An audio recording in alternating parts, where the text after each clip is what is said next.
后这个小女孩是5岁了，这个4岁的，然后2个都不会讲话，然后她这个有点智障问题，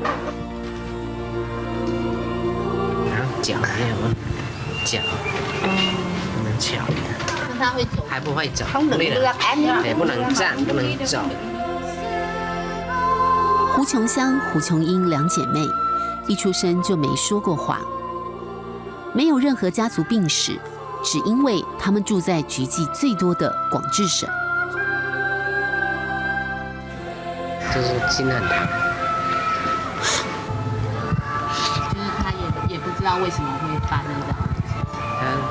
他说是不知道为什么。chỉ còn nuôi 2đứa đi cho khỏe mạnh là được đó。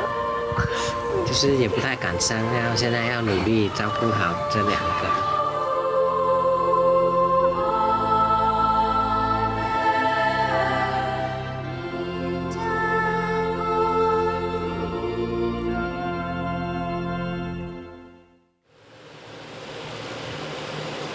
一场战争后，光是一个广治省竟然出现7200个畸形儿，高达1300个家庭里诞生3个以上的畸形儿或残障。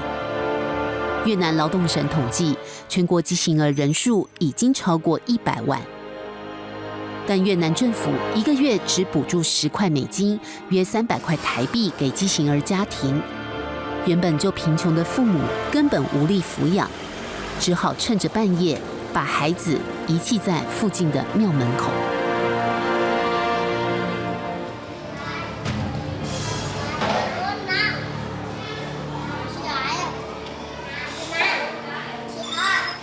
很多身体残障或智障的畸形儿，一出生就被父母丢弃在庙门口，之后被德山儿家的法师收养教育。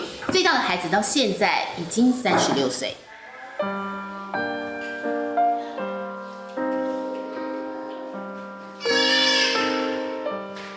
眼睛看不见，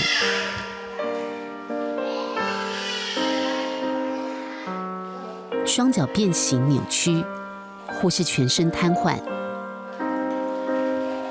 这个房间里收容的全是在越战之后出生就被丢弃的畸形儿。他们的日常起居需要24小时专人照料，更需要大笔的医疗费用。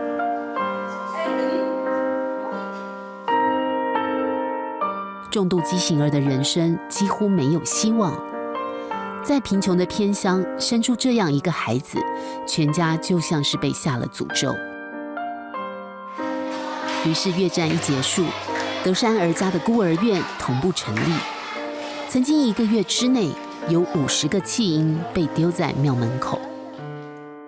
即使战争早就结束，富足的年代也已经到来，但德山儿家的法师们半夜还是听到婴儿的哭声。收养他大概是1年半了。那他的状况是什么？是脚和手有问题，那不能动。他是智障了，所以没办法治疗，一直躺。所以也是因为那个遗迹的关系。就这样的孩子未来该怎么办？希望他们的每天都复健，所以他们的身体越来越偏好，就是没办法治疗。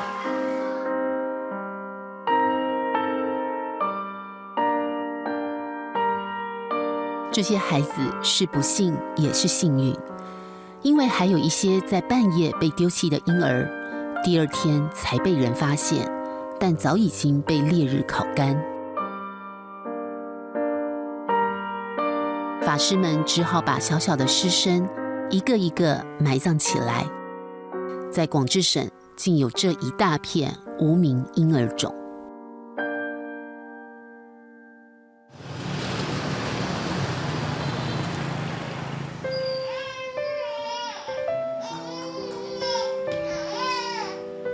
这个孩子已经接受完手术，现在检查看他那个脚趾能不能正常举动而已。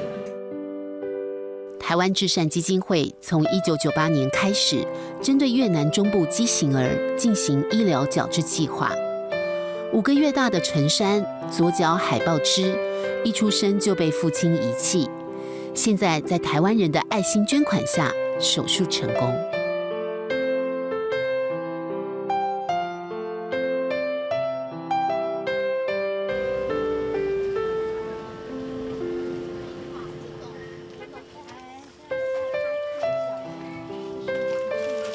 大家好，我是小云。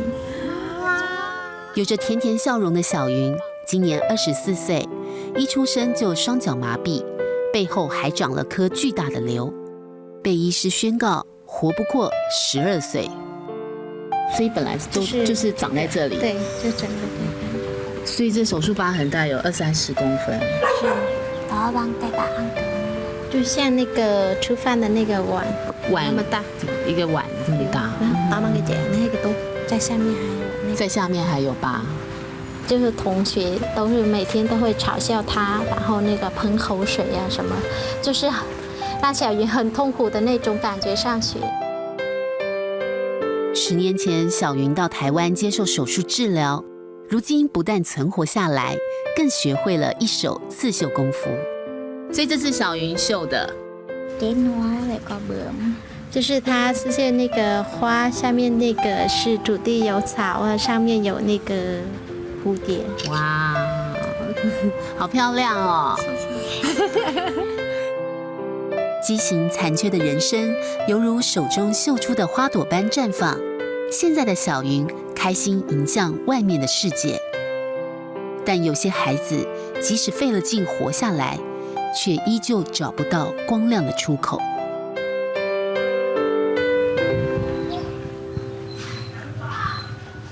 阿福知道我们来了吗？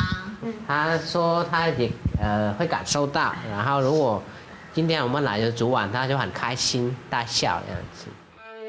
还记得阿福吗？一出生右脑水肿膨出，看似有2个头，五官更是严重变形，嘴巴到鼻子之间有个大窟窿。村子里的人看了害怕，叫他是小魔鬼，一定是全家受了诅咒。但阿福的爸爸妈妈没有放弃，四处求医。1998年，在至善基金会协助下，跨海来台，长庚医院出动医疗小组手术治疗，让破碎的五官归了位，成功活下来。但小娃娃长成10几岁的大男孩，却依旧看不到、听不见，无法思考。阿福的生活起居全需要人照料。可能是爸妈以前去参加越军的时候，就他的生活地方就受那个美军化学狙击的那个影响。大姐那时候出生来就没有头发，老二就智商方面有问题，然后再生下阿福，然后爸爸也肝癌，我跟3个孩子也不知道未来的生活怎么办。在这个屋子里，我们开始怀疑，越战真的结束了吗？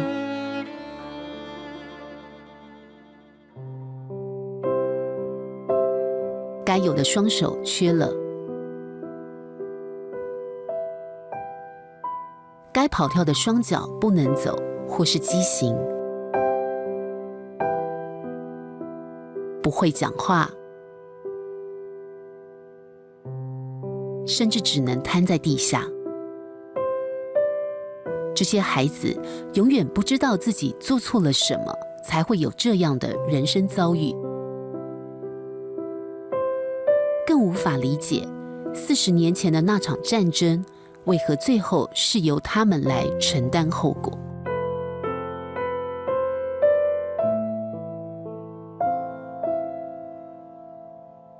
胡志明市的战争遗迹博物馆里展示着美军的战备。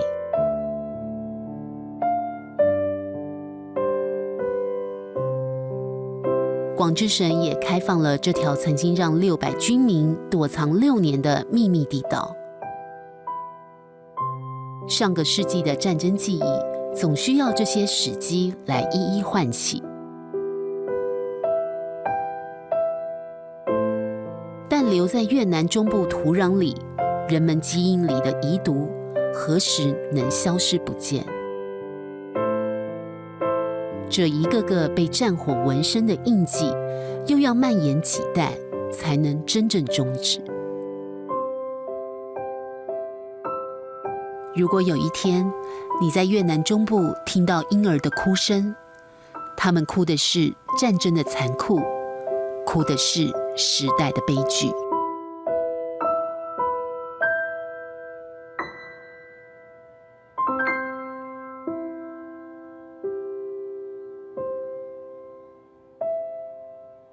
欢迎回到战火纹身的玫瑰，聚焦越南。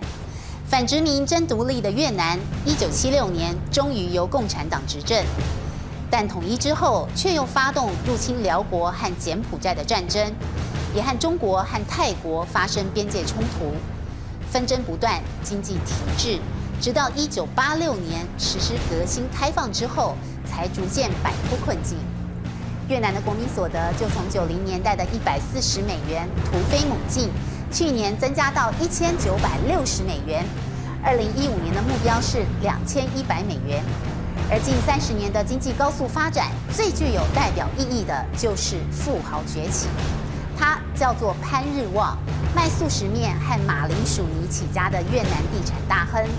2013年，他以15亿美元、450亿台币的身价登上 Forbes 全球富豪榜，这是越南人第一次上榜。现在你走在胡志明市的街头，就会有和10年前截然不同的感受。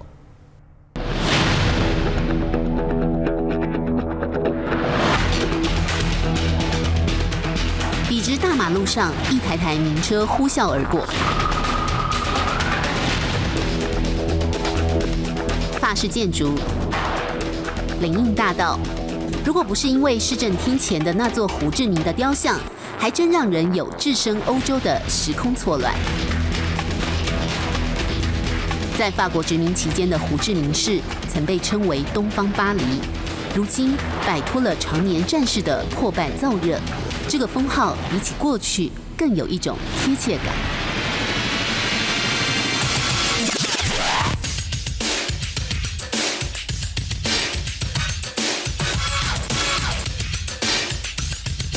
法国时尚品牌到全世界的奢华名店都在这里大集合。那个戴斗笠、骑自行车，在中法混搭街道上穿越的越南风景，已经消逝在时代的巨轮里。胡志明市发展出不输先进国家的富豪村。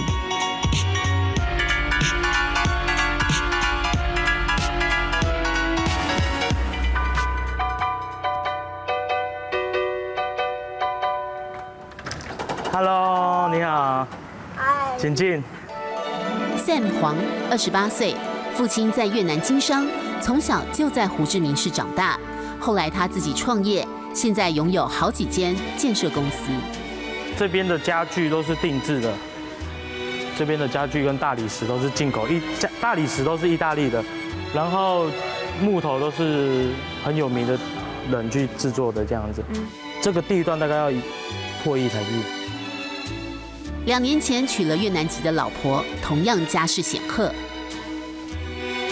这栋金碧辉煌的上亿豪宅就是其中一栋资产。Sam 拥有的是越南金字塔顶端的富豪人生。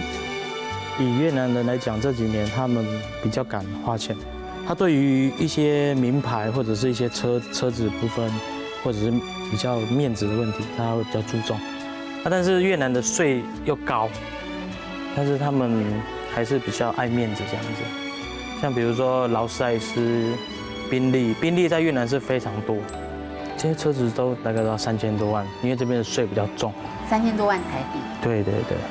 然后可是越南富豪就还是都会买，赚到钱就知道花，敢花了。